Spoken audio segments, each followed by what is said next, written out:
for August. Would stand for the pledge.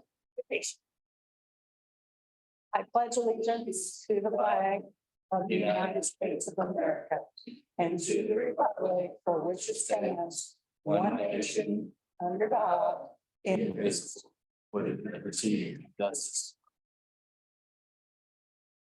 Hey, Sal, sorry. Mary Mack. Oh, Miss Mary Mack, would you do it? Would you do us the honors? And how pleasant it is for brothers to dwell together in unity, peace, harmony, and love. Most holy and everlasting Father, we come this evening to do the business of the town. You see, where there is unity, there is strength. Our God, you know about every problem that's going on in this community better than anybody knows. And you say to do things decent and in order.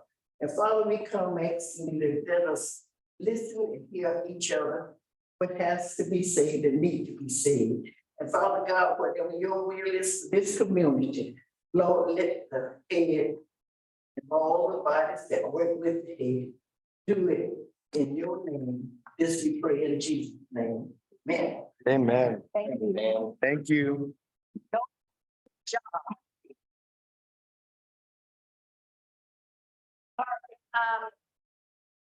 So we have roll call. Mr. McMillan. Present. Mr. Collins. Here. Vice Mayor Satterfield. Present. Mayor Stark. Here. Here all. All right, so our next item on the agenda is the Oakland Nature Preserve Annual Update, and we welcome Jen to the podium. I thank you very, very much. Long time no see. Like to have. The first thing I always like to do is to thank the town, the commission, the mayor, the staff of the town, and the town residents. Because without the commission, the town support, and the resident support, we would not be able to do what we do. We are here for you. So thank you very, very much for your continued support. We really appreciate it. So on that note, I'd love to give you a heads up of how this past year went. So here is your 22-23 fiscal year update. Maybe. That is weird. There we go. Are you missing something? We just missed our visitor page for some, we're missing Is this pages in there, but that's okay. We can jump in. Any question? Hold on 1 second. Let me restart it. Okay.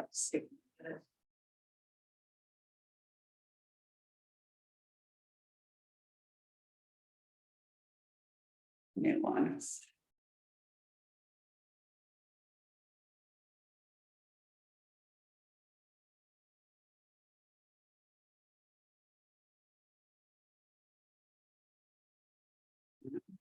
Oh, guys, hold on just 1 second.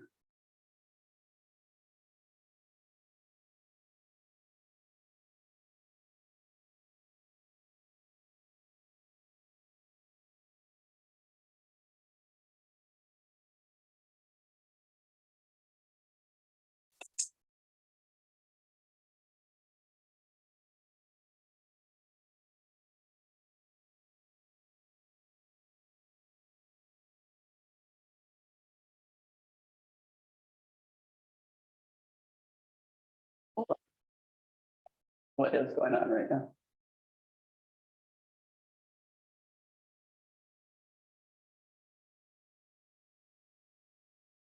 Okay, try to share it again.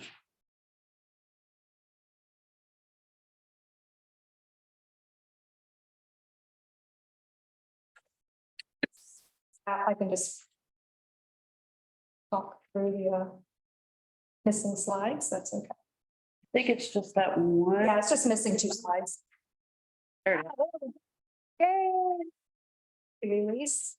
So first of all, our visitors. So we love our visitors. And I'm very excited to be able to say, now I am struck just a smidge, but notice at the bottom that we had visitors from all continents, including Antarctica. Wow. So that being said, it was a climate researcher that popped in. He was on leave and he goes back and forth down there. So I was just very excited to be able to plug that in. So we have started our sign-in sheets again. And I'm very excited to say that from July through April, we had 10,500 sign-ins. And when we do our multiplication out, that gives us an estimate of 30 to 40,000 visitors this year out at the preserve. This does not include our students who are out there for programs as well. This is strictly people that are coming to the museum, coming to walk the boardwalk, the trails. So it's nice to see those numbers staying good and steady for us. Now, we don't have any exact way to do that count. We strictly go by the sign-in sheets and also some analytics through Google and Facebook check-ins and those kinds of things. But we are very, very pleased to have those good, solid numbers. Now, our school field trips, that's okay. Our school field trips are staying very, very busy. As a matter of fact, we are almost booked out for this school year, this upcoming school year with all of our programs that we're doing. So we're very pleased to have Oakland Avenue Charter School that comes to us every Wednesday. So we start with the fifth graders and work down to the kindergartners throughout the school year. And they are there for an entire school day from beginning to end. So it's really wonderful to have them come out. We also have Innovative Montessori. Their fourth through sixth graders are there every Tuesday and every Thursday, rotating through their classes. So we have a very strong relationship with them. So with Montessori, we have over 800 student days during the school year with them coming out. We also have expanded our homeschool series to reach all the way to 16-year-olds this year.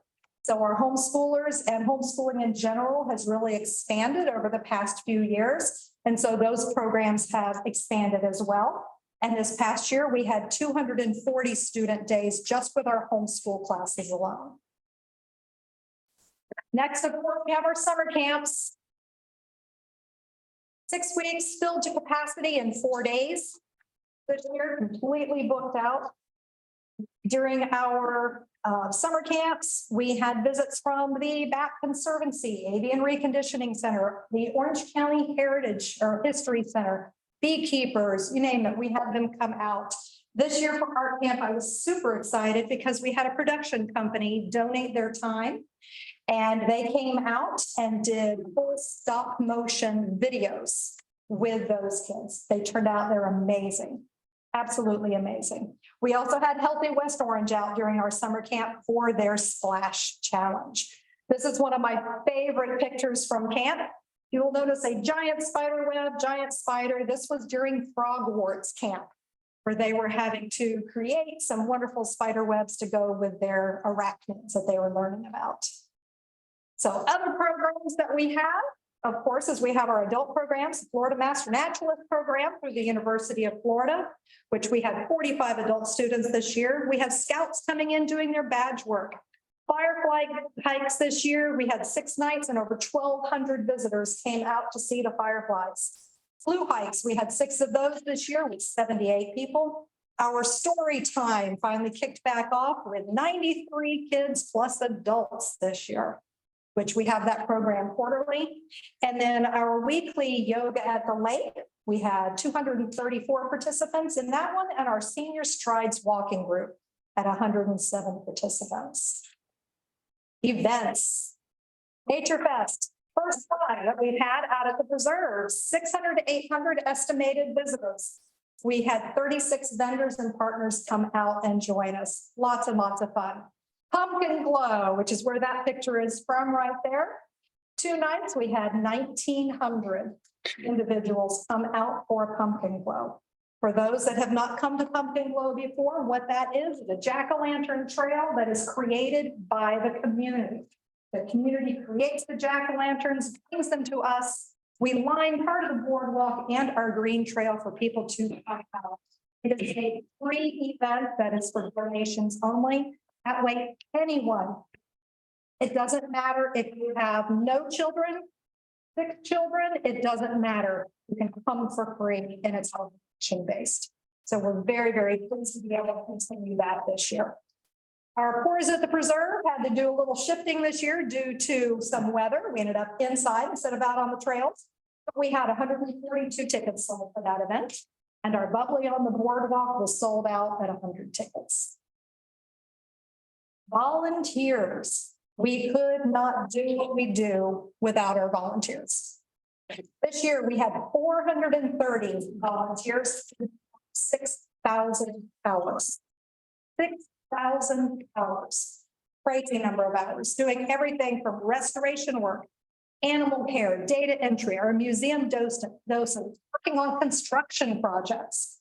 Huge, huge, huge. We couldn't do it without them. Now, ages, everything. I think our youngest volunteer was 7 this year, official volunteer. The 7 came out with his parents. We have all the way from, we have 90-year-olds that come help with restoration with Jackie. 8 completed Eagle Scout projects this year. Crazy number. And a Girl Scout Bronze Award. We're hoping to have more and more of those Girl Scouts come in and do some of their projects with us as well.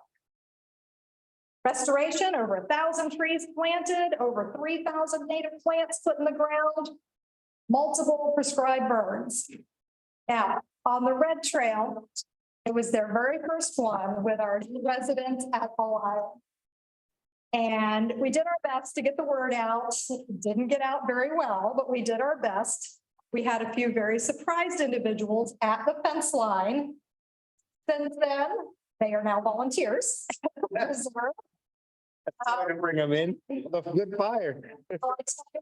One gentleman, he works from home.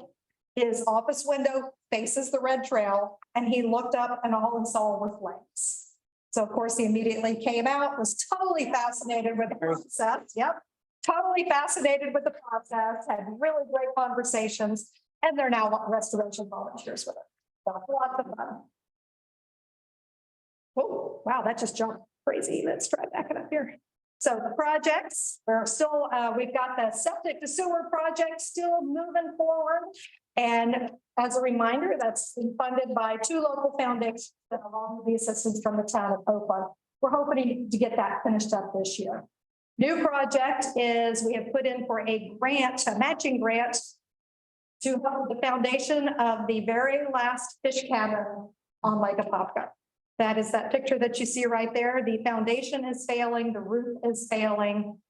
It's a little scary. So we're hoping to be able to get a $45,000 grant to shore up that foundation, new roof, and some new structure inside. So, Yeah, thank you. oh, well, I kind of skipped around, so. Pictures for that. Yeah. Social media. There's one of our bobcats. So we believe she is expecting. So we're hoping to see some new kittens on the trail cams sometime soon. As you can see, we have had some expansion of our social media, which is not surprising. That's happening with everyone. We do have just shy of 8,000 followers on our Facebook page, which was a nice increase this year, about 13%. Lots of page visits per month, about 350 on average. Lots of check-ins help us figure out how many people are actually coming to the preserve. And we've also had great increase in our Instagram page as well, with over 3,000. So our social media is our main way of getting the word out. Let people know what's going on. One of the words that we do want to get out is about the Youth Climate Project. This will be year 3. This is a collaboration with the Amen Family Foundation, who Jack Amen was one of the founders of the preserve. Since then, he has moved on. He lives out of state, but his family foundation wanted to do something working with climate change. And so we worked together and came up with the idea of doing a scholarship program for high school seniors, for both public school seniors and homeschool seniors in the West Orange County, now Salt Lake and San Diego. And in that program, we have $20,000 in scholarship funds that we are able to give out to high school seniors. This year, we had 7 recipients, total of 19 submissions. We had 7 recipients, 5 were public school students and two were homeschool students. based on videos that they created and submitted that went in front of a panel of judges. So very exciting work that these students are doing, and we're hoping that they're able to carry on this knowledge for whatever they're doing in the future. Upcoming events, we have Nature Fest, like you see up there with Scooter the Squirrel. He's our spoiled little boy that we have in the classroom. So Nature Fest, this will be year 2. It is coming up September 23rd from 10 to 2. We are still looking for additional sponsorships, and they are being accepted. And we are having some good input now coming in this week. I'm very excited to say that more sponsorships are coming in. We also have Pumpkin Glow Year 3 coming on October 27th and 28th, with being sponsored by Healthy West Orange this year. So we're very, very pleased with that as well. And of course, the Oakland Heritage Festival coming up in January in Spear Park. Challenges, rising cost of goods and services. That I think is a challenge everybody has. And so, of course, everything that we do takes a little bit of extra money. We are going to be requesting additional maintenance funds from Orange County. So Orange County puts it in their yearly budget that we receive $15,000 to go towards property maintenance. Now, $15,000 doesn't go a long way, but it definitely helps put a dent in what we have to do. This past year, to give you a little heads up, it was time for the pressure washing and cleaning of the big log cabin. That cost me $10,000. Yes, it is not cheap. That went up from $6,500 the last time that we had it done 2 years ago. So big, big chunk of the budget. So I am going to be meeting with Commissioner Wilson to discuss the possibility of bumping up those funds, since they haven't changed since they started coming to us about 15 years ago. So loss of space for our archery program. That's another challenge that we have. And the main reason is we have our wonderful new school. They've been there for a year now. Family Christian School, amazing group of students, amazing administration, and wonderful to work with. As a school, they had to fence in their property. Because there is a fence now along that property line, it is now too small for us to have our archery classes because of ricochet challenges. So we have had to cut that program out, and it was a good fundraiser for us, for all the scouts and those kinds of things. So we are hoping that once the Briley Farm property does come to the preserve, that we'll be able to alter some of that property and reopen that up for some outdoor education like our archery programs. This year, we also do not have a match grant so far, still working on it. We had a clue this year that we were not going to be receiving that match grant. We've done 3 different foundations since I started 6 years ago. So since we had an idea that that wasn't going to happen, we did not put a match in the budget. So the accountant and I and our board, we are very conservative when it comes to budgeting our funds. And if a match does come in, that is just gravy to help us keep going and doing what we do. But so far this year, we do not have a match grant coming, but I do have a few things in the works. So fingers crossed there. When I use the word challenges, that is not a negative. Challenges is not a negative. Challenges is a mindset. It gives us a challenge, something to work towards. What do we need to do? Where do we need to focus? And that's what that word means for us. Questions, comments? And I love that picture. And he, the young man is looking at a baby. That is a good picture. Madam, it's opossum. Pardon? It's opossum. You know that. Possum, I do know that. I love possum. Good Southern girl like I am. I know. Say. Oh, that's what you say. Oh, gosh. Possum. I do. They're great animals. Sarah. I have no real questions, but I do have some comments. Yes, ma'am. We saw today that the Oakland Avenue Charter School was top 5 in the science FCATs. And that is in large part due to the programming that you have out at the Nature Preserve. Well, we are very proud of the work that our educators do and how they're able to collaborate with the teachers at Oakland. Yeah, so we're very proud of that. And, you know, I say this a lot, so you may have heard it before. But the Oakland Nature Preserve is one of the finest things we're going to leave to generations to come. And I totally am appreciative of everybody's work, and especially yours at the Nature Preserve. You guys have anything at the table? It's a gem, one of many gems we have, really. I brag about it a lot when I travel around Florida. Amazing. So do we have any questions or comments from the audience? That was very informative, and I love that you come and update us. Oh, Joseph. I know I've asked this before. Do you have like a pie in the sky financial ask? I know we try to connect, but we kind of missed like early. At this point, pie in the sky is always dealing with Riley Farm property. The amount of work that it's going to take to get it up and running for the preserve would probably run me cleanup, $30,000 to $50,000 and additional funds to build a pavilion. So. Is there any way you could put together like a needs document that Mhm. you can share at any moment? Sorry. Oh, no, I didn't mean to interrupt. But we put it in the CIP. Yeah, right. The Capital. capital improvement plan. Had to think there for a second. And it was good and interesting. The last time you came, we had a conference coming up, so a lot of us are going to a state conference. Right. This week, and sometimes there's booths and resources out there that if we, unfortunately, we didn't get to you before, but if we find some resources out there, we can share what your need is. Well, that's a really good point, Joseph. We can keep an eye out at the trade show for resources for you. Appreciate it. So who's that? Is that you that's in grant system now? Stephanie and Mike Parker. Okay, so And we've now connected Stephanie and my grant writer Awesome. so that they can start working on some things. And we're working on a possible grant to cover part of the Oakland Avenue Charter School time coming out to the preserve.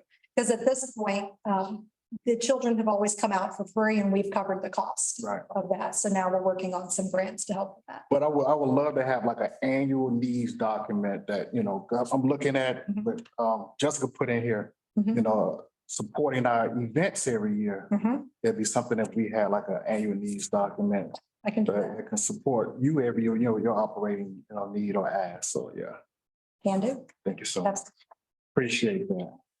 This is super meaningful work. And very. Great. So thank you. You're very welcome. Thank you very much for your time. Anybody else?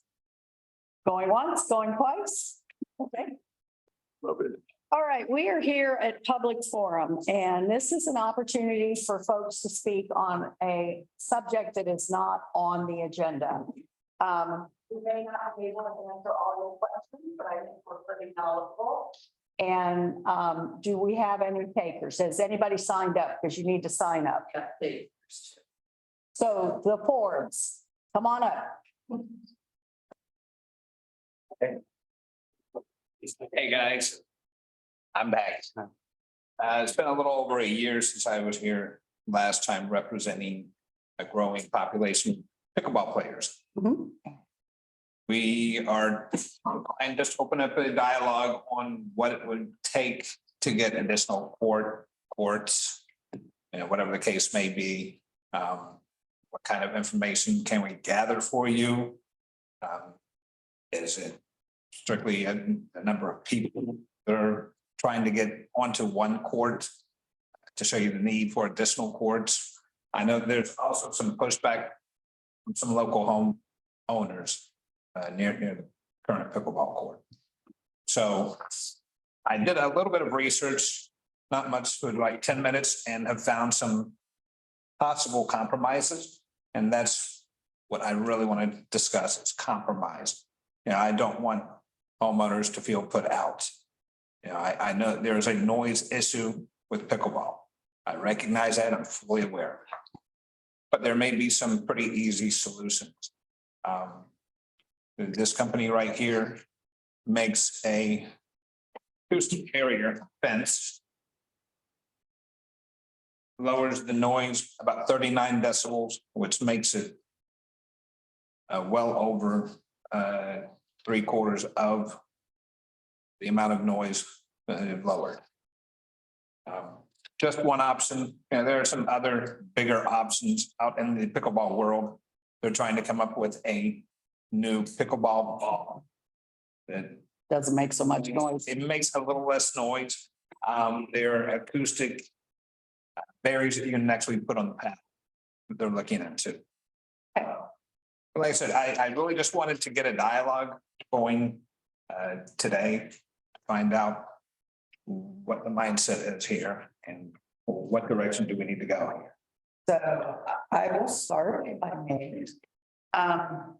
We have always talked about additional pickleball courts, and we do know that noise intrusion is probably the biggest problem with these courts. We did have to put in rules about how to nicely play in the sandbox for your turn. It seems to have worked. I listened to a piece on NPR last week about the national focus on pickleball courts and the noise intrusion that it brings. So we're gonna sound like broken records here in a minute. Our capital improvement plan, which Andy put together, is a great tool for us to put this on the list of things that we should be planning for. I'm extremely interested, and if you could either leave information for us or email it to Andy, we can continue to look at it. I don't think it's anything that's gonna happen. Thank you. I don't think it's gonna happen super soon. Understood. And our budget is rather tight this year. So, but it's definitely on the list of things to consider. And if we could just figure out the noise thing in the neighbor, because these are all neighborhood parks. And, and I do recognize that there are pickleball courts of galore in Winter Garden, as far as I know. So that helps. Yes. So Well, best days with this heat. I would like to make a recommendation that we build indoor air conditioning. the line. That's a suggestion.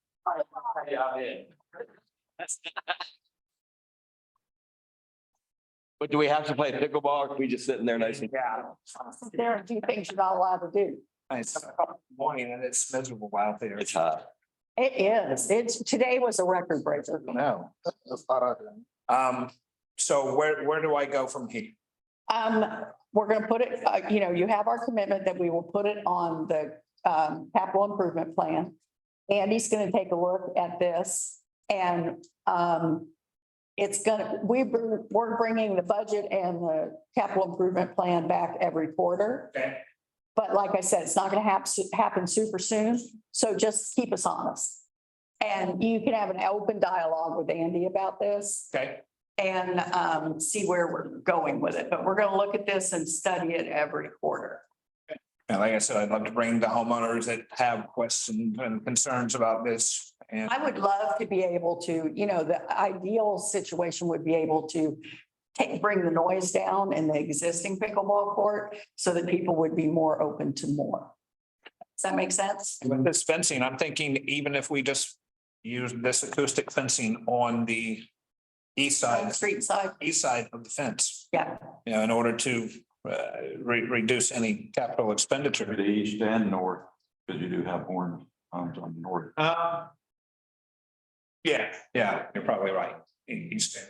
But we can study that and that would be, a fairly, if we can afford it, an easier solve. And then we can look to see if we have opportunity for more. Okay, and I'll keep doing my research and Okay. Thank you very much. To add to that, behind the scenes, the petition would be good. You should drive. they all urge me to come up and start this dialogue because it's really getting. Did you ask for a petition? Yes, David, for him to start one. I'm one of the ones in line. And make it soundproofs, because I get pretty loud, because I Understood, and if you need somewhere to go during the rest of the meetings, So much. you're hanging out with us. But the silver lining really to the whole thing is it is something that hasn't gone back burner for us because we know that the need for it, we know the want for it. It's just trying to figure out how to get there. Oh, that's why I haven't come up to you guys sooner. But you're I know you've got a lot going on. bugging this doesn't always hurt. So, and Sal, while you wait, you can rent my house out. I'm just saying, if you saw the news on NPR, right? It's the fastest growing sport. I don't, However, may I counter your request for a petition in saying this is a better forum than a petition? Petitions are, they have a lot of negative connotations. I think we understand who wants what around here. Yeah, and the last thing I want is negative. I think that the positives that pickleball brings to our community. I've met so many neighbors and friends that I never had before. People on the police force, commissioners. We're all out there getting building community ties. Dare I say, making it a far better community. Dare I say that you might better pick your friends better. I'm only kidding, be careful when you leave here tonight. No, Sal's the one in trouble. All right. All right, do we have anybody else who would like to speak? Kevin, please take the podium. Did you guys sign up? Yes. Okay, I've talked too much at work today, so I got a tickle in my throat, so I'm bubbling. good for the water. Sprayer. It's absolutely humble and friendly as possibly can be. But yeah, I feel like we need to have a discussion and open up some things. So this started with my next door neighbor across the trail, Gary Faulkner. He wanted me to bring up, so 3 weeks ago on Sunday afternoon, he was going down Walker Street, he was by the cemetery. And then as he was north to go to his house, he was pulled over by one of our Oakland police officers. That he was going to be ticketed if he crossed Glen Avenue again. And gosh, so every Saturday, Joe and I go to the fish market at Tractor Supply.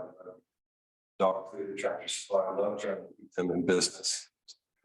Busy when I go there, but unbeknownst that apparently that's not according to the rules. So I looked through pages and pages of the Florida statutes. I've read everything that has to do with golf carts and low-speed vehicles, which I knew nothing about before.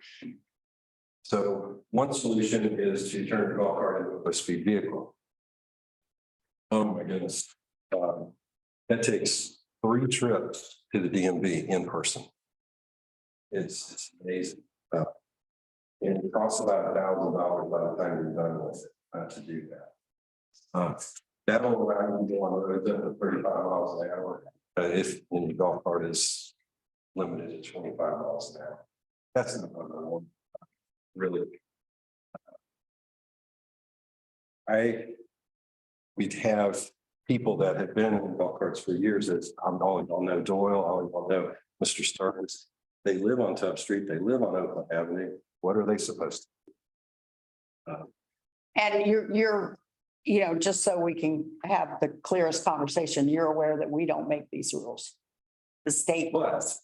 I've read all the state statutes and I'm not an attorney, but yet I can read and I don't see that crossing them is the intent of the law. Okay, I think obviously I'm not going to take the golf cart down Oakland Avenue. I have no intentions of doing that, although people, I know y'all are working on that. So first of all, I wanted to just bring up that I don't believe the Florida statutes say that you can't cross the road if it's at a safe location. and we do have the police chief here, so he can speak after you're done about Yes, clarity on that. yes, that's absolutely fine. So I was curious, now the Florida statutes do give local authorities the ability to pass their own more stringent regulations. And so I was curious, have there been any local ordinances passed in Oakland more restrictive than the state statutes? Now, y'all may know better than me, but I went through all the minutes of the Oakland Commission meetings all the way back to January. And I only saw 2 instances where in the minutes that golf carts were discussed. April 11th. No, nothing, working hard on a golf cart plan. And then February 14th, there was an issue of school parking, the golf carts dropping students off, for school parking. And people were told that they're not too much longer. And we're working hard on this. So there's been a lot of changes this year. We have a new town manager, we have a new police chief. And I know it's been a very busy year with the outfall from Johns Lake into Lake Propket. That's been a very important, big project. But yet, I've got grand boys now. Love taking them on the golf cart around town. As far as, neighbors and things, it's another good way to meet your neighbors and get out and stuff. And so we also love getting ice cream at the ice cream truck. But anyway, so my first question is, are there any local ordinances more than the Florida state statutes? And then again, realizing the changes, what has prompted our police department to enforce the crossing of Oakland Avenue? Okay, well, we're gonna let the chief respond and then Because I want to make sure that everything's clear. when he's done. Okay, I very much appreciate at least you came here to ask the question because we can't have understanding without conversation. So I get it and I appreciate it. I'll answer your first, I'm gonna answer your second question first. Nothing has prompted the police department to enforce anything because they haven't enforced anything. I have directed every officer in this agency to educate in the spirit of safety. So I have asked every officer specifically, please do not enforce, only educate. Not one ticket has been written for golf carts since I've taken over since November 1st. So they're doing what I asked them to do, which is educate the folks in the town to keep them safe. All I care about is the safety of everybody who lives here. That's it. So what we've done is started an education campaign. Hey, drive around, educate folks. There has been we have received more backlash than I received marrying my first wife. It is unbelievable. And it's all through lack of understanding. So I appreciate your question and I hope that this answer gives it. I've done more research in the past 24 hours than I did to earn a master's degree. I will tell you, to answer your first question, has the town drafted an ordinance that is more strict than the state statute? The answer is yes. This is the copy of the ordinance. I'll be glad to provide you a copy. We can definitely meet sometime in the future and have more detailed conversations about where we're going to go with this. But the first point you made about altering the golf cart to make it a low-speed vehicle, you don't want to do that. One, it's extra money, and two, right here in the town ordinance, it says that modified golf carts are not allowed on the roads in the town of Oakland. That's in the ordinance. So, but understand this, before I don't want you to get hopped up about it. That's changing. We're changing it. And we realize the predicament, but this ordinance, I spoke with Mike Parker about it. It's been written for over 20 years. Yeah. So it's old, it's outdated, and it doesn't appreciate what's happening here in 2023, and we're going to change it. Unfortunately, with the stroke of a pen, I can't change it today, but we are changing it. And we're changing it to allow everybody to safely enjoy the community on the golf carts. The other thing that is in the ordinance, which is deferred from the state statute, which is exactly what you pointed out, you're exactly correct. But it said that no golf cart can cross County Road 438, which is Oakland Avenue, without it being a controlled intersection. Meaning it must be a four-way stop or a traffic light. How many traffic lights here? Only a four-way stop. So I was just discussing this evening with my boss, the proposal, and we have 2 locations that we're proposing that are safe. And one of them is already a four-way stop. And then the other intersection with Pollard. So we have one place to cross out west and one place to cross in the center of town. Safely, it fits the ordinance. And as long as every vehicle is coming to a four-way stop, what we don't want, and this is what is to make sure these things only top out by definition at 20 miles an hour, golf cart. If you're crossing the street and not paying attention, and somebody is zipping through here on Oakland Avenue at a speed that's exceeding the speed, I don't want them to be hit by a car. that other stop sign, the four-way stop sign that we're proposing at Pollard is going to accomplish another goal unintentionally, which is going to control the speed. I get a lot of speeding complaints along Oakland Avenue. So it's gonna slow drivers down on Oakland Avenue, and it's gonna provide two different avenues for you to cross your golf cart and take it anywhere north of 50 and anywhere here in town. So we are in the process of drafting up those rules, and what we're trying to do is get rid of the antiquated rules that don't make sense, such as that. And include rules that keep everybody safe and allow them to still move about town in the golf cart. But today, currently, as it stands, those rules are in effect, and they've been in effect for many, many years. People are saying, why the change? It's not a change. It's been this way. And I've had people ask the same thing. Why the enforcement? It's not enforcement. I've asked people to please educate. We're not here to ruin people's day by to write a ticket for a golf cart is absolutely crazy, right? To me, it's better to stop and say, hey, just so you know, the law states this, and it's for your safety. Please don't do it. You know, if they said, hey, you're gonna get a ticket if you do it again, I would love to know who that is, because I'll speak with them, because that's not what I asked. I asked them to just provide education. So I'll give you my business card with my phone number on it. Call me. We will sit down. I'll show you exactly the proposed routes and what we're looking to do. And I think I'm fairly confident when we get this done, it's gonna work for everybody and everybody is happy. We have safety instilled here in the town, and we have people that are able to enjoy any area of the town that within the prescribed golf cart friendly area. That's the issue. So myself and the deputy chief, just in closing, we drove through down Oakland Avenue, exited Oakland, entered Winter Garden. It's 1.2 miles of Winter Garden before it becomes golf cart friendly. The same thing is going to happen here. We did the measurements here. It's about 0.6 miles of Oakland from Pollard West. 0.6 miles is unsafe. So that will not be deemed golf cart friendly. But once you get from Pollard and start moving east, you're in the golf cart friendly area all the way to the town limits. That way, and then the next step, what we're looking at is trying to designate an area where people can drop off their children up to school safely and all that good stuff, but they don't have to wait in the line. I mean, there's so many plans we want to do, but the first thing is we want to get them on the road safe and legal.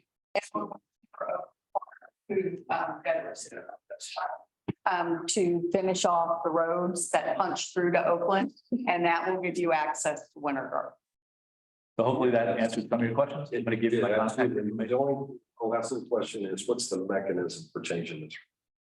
We have to redraft the ordinance. That's what's on me. And it's I'll take it. And it comes to this. Yeah, it'll be done in a public forum. The first thing we have to do is establish safety guidelines, then we'll rewrite the ordinance. And that's on me. I'll take care of that. I appreciate that. Okay, so I do have a final comment on this. I appreciate that you guys came to ask questions and to learn about what the real truth is about whatever is going on. I will also tell you that We Are Oakland is not a town Facebook page. We do not comment on that page. And half of what you read on that page is not right. It's just people spouting off opinions. So I encourage you to talk to the chief. He's easily accessible. Talk to us. Kevin, you've known me forever. And it just takes all of the emotion out of it. Yeah, I will bet you that the majority of the town commissioners did not know about his words. I did. But that's what we're here for, Kevin. None of us know everything in this town. You know, our job as a commission is to fly high and to set policies and rules. And then when we have a question like it comes up, then we go to the expert. We go to the police department. We go to the principal. We go to Parker, God forbid. But we really try to educate. But none of us are going to know everything. But if you come to us, we will give you a good answer. That's all I'm saying. We'll direct you to. Yeah, and we'll get you to the right place. All right. So the next thing is a consent agenda. Do we have any questions or comments on the consent agenda? All right, I need a motion, please. Motion to accept the consent agenda. Okay, moved and seconded. Any questions, any comments? Audience? Okay, all in favor? Aye. Resolution 2023-04. Hi, everyone.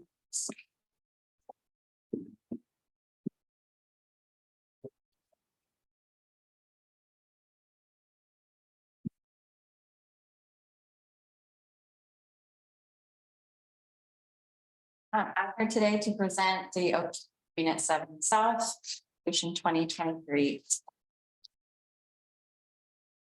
Doesn't matter how they say. Oh, you got it. A summary of the project, the applicant is WSLD Oakland Parkland LLC. The property size is approximately 26.45 acres. Zoning for this property is planned unit development. And the project is for a 70 single family lot. There's a typo. This is the plat. You'll have it in your packet. This final plat is consistent with the previously approved division plans and the development agreement. The plat is compliant with the town's comprehensive plan, land development code, and chapter 177 of Florida. This plat has been reviewed by town staff, town attorney, town council, and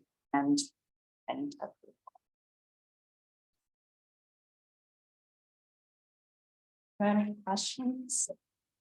At the end, do we have any questions at the table? Oh, man. All right, I need a motion, please. I'll make a motion to approve resolution 2023-04. Approval of final plat for Oakland Unit 7 South. So I do have one question for Deborah. When are you gonna get this project done? Well, I'm hopeful that all of the roads will be accessible to everyone. That's awesome. Date. We're looking forward to, it's just been, what's it been since 2007? Yes, but it's very successful. One more phase to go. Yeah. All right, do we have any questions from the audience? And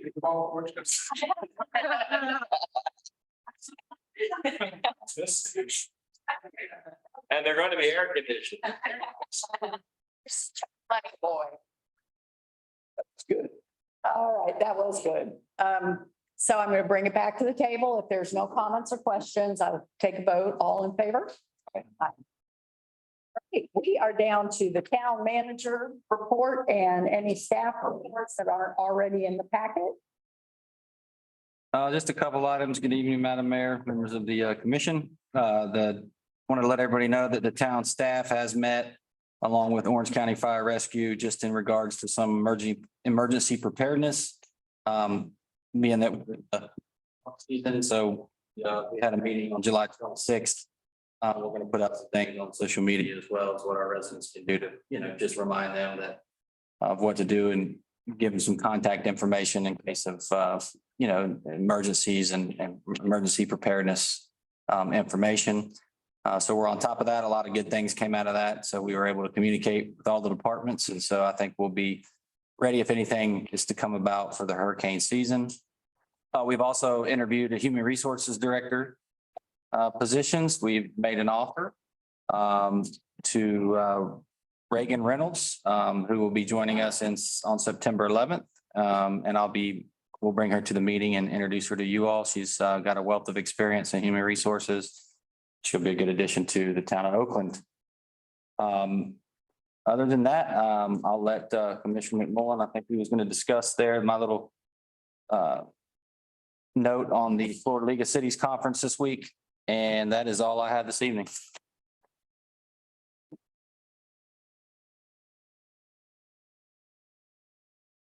Okay, Sal, Well, you want to go first, Joseph? that's to you. I'm good. Okay, Rick, I'm good. Joseph. Funny how that works. So I guess I've been teed up. Of course, we know we have the FLC conferences going on this week. our very own vice mayor has been honored for 25 years of service. And of course, it's a full robust conference, but when they honor those that have those special years of service, it will be on that Saturday at 10:15. But prior to that meeting, the mayor will be there to represent the town to vote leadership. Conference every year they have to turn over the new leadership. Really, they're voting in the second VP. You already have the first VP, so the new president is going out, the second president of the first VP is moving up, second VP is being voted on, and so forth and so on. So that voting session is at the annual business meeting on Saturday, but we will have our very own Vice Mayor Satterfield coming with a smile. Of being honored on that day. And then right after that, we will have a luncheon for all the attendees and the incoming president will give the vision for the Florida League of Cities. But we're excited to have our very own Okay, move on. yeah, so but then in addition, there's several meetings going on, and Elise has done a great job of sharing with us the highlights of the conference, so we all can plug in. But looking forward to being sure. While this doesn't sound like terribly heavy thing, it's summer for us. Do this.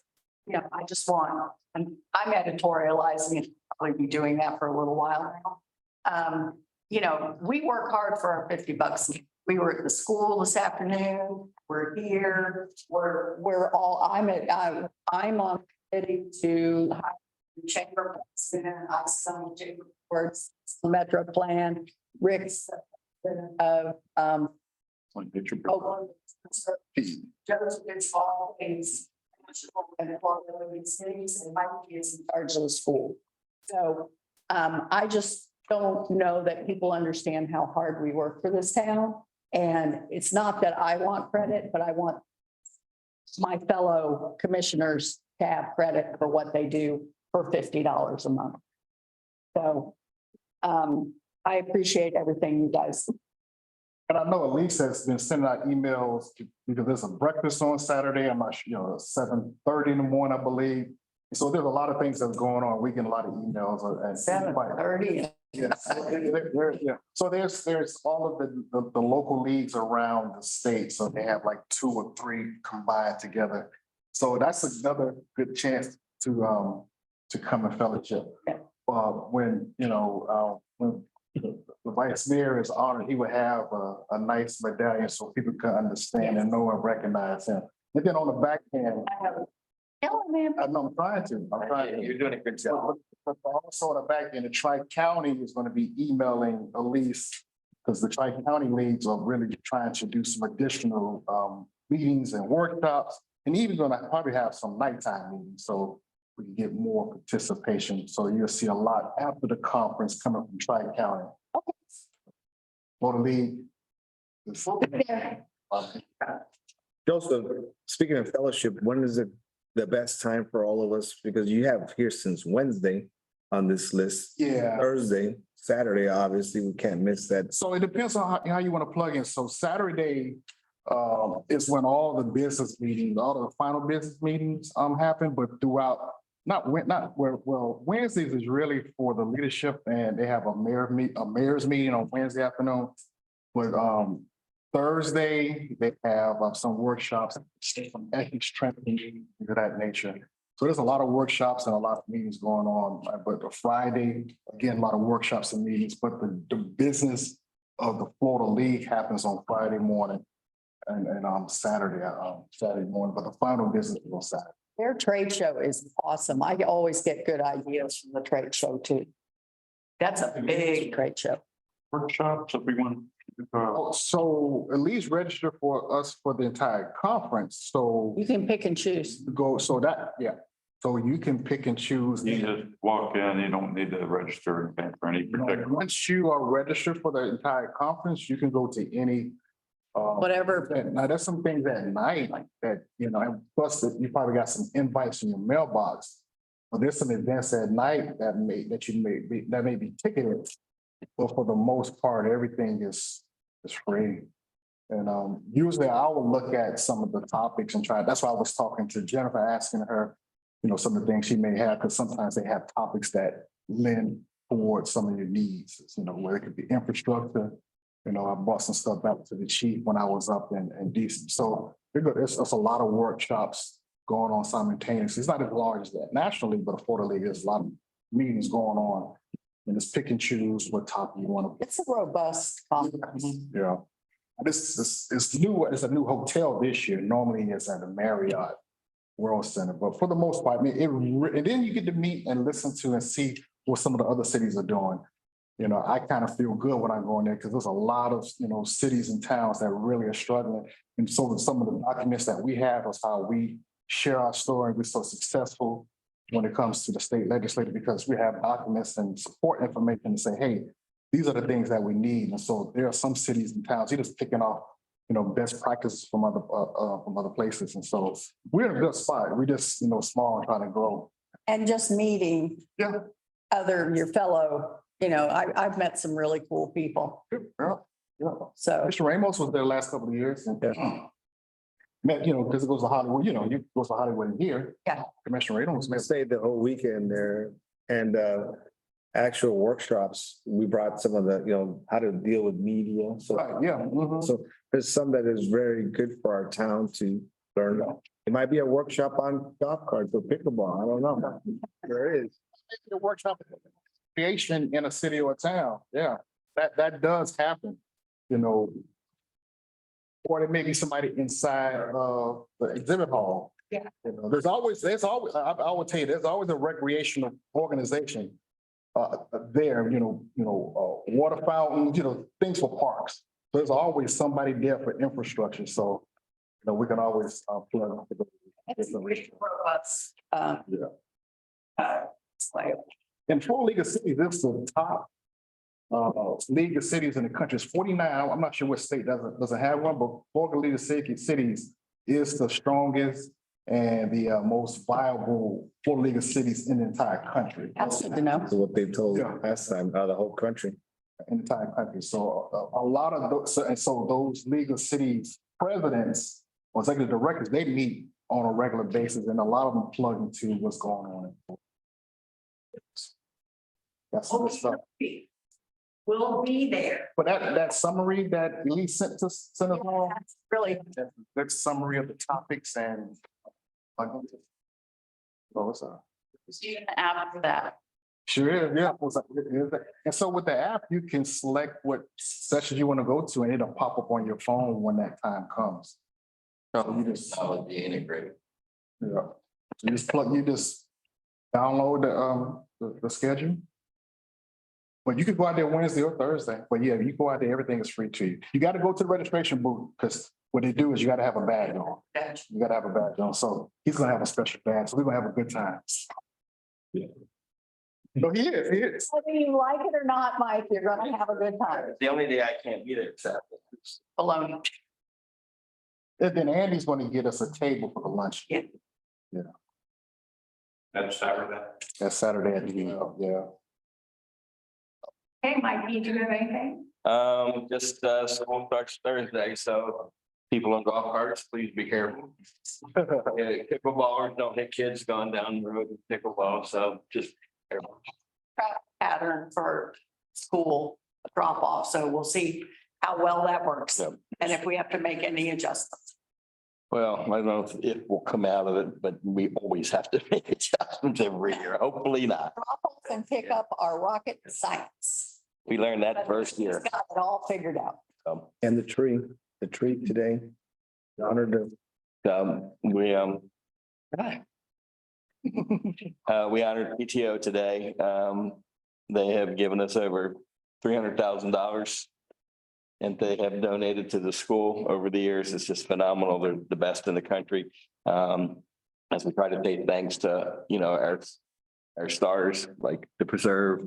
We do it with the school also, and there was a tree planted in their honor today. And most of the people were there. We honored 3 of the outgoing people that have spent the last probably 10 to 12 years as PTO.